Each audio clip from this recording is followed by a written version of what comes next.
Ano yung mga dapat meron ka ngayon para makapagsimula ka sa food dried business? Sa amin yung dried fruit tea business. So, una-una meron ka dapat na dehydrator.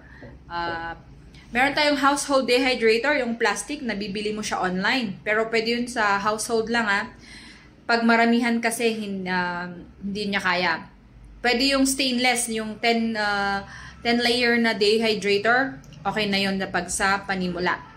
Pag meron ka na nun, mag-invest na rin sa slicer. Yan, meron tayong heavy duty na slicer or meron din yung mandolin. Yung merong mano-mano, yung pag ganun mo pa rin.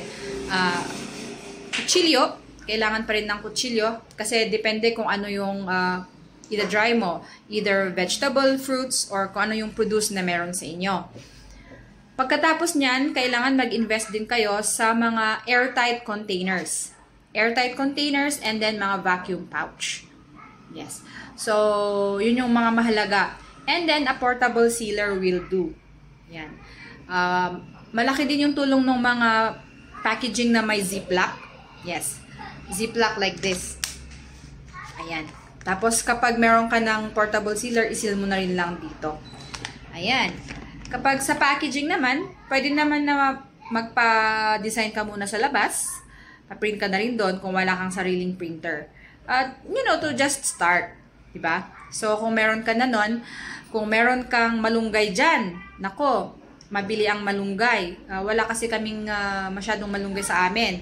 So, pwede mo siyang i-air dry. Hindi mo nga kailangan ng dehydrator Pero for purposes na mas maganda yung quality nung pag-dry mo doon is mas maganda sa dehydrator para green siya. Yun.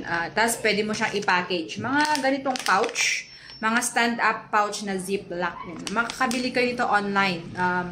Pag masipag kayong mag-browse, meron kayong makikitang mga suppliers doon. Or tignan nyo yung mga sa marketplace sa Facebook. Merong mga pages doon, yung entry pouch. Pero kapag ganun kasing mga company na maramihan na yon. So, tulad ko, nagsimula ako sa pagkuha ng mga 100 pieces muna. Mga ganun sa via Shopee or Lazada. Ganun guys ang need muna. And then, of course, kailangan mo nang magsimula.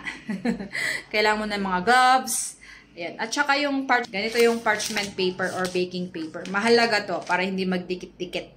Lalo doon sa tray. Ito yung isa sa pinakamahalaga na invest ko. At saka yung mga dehydrating sheets.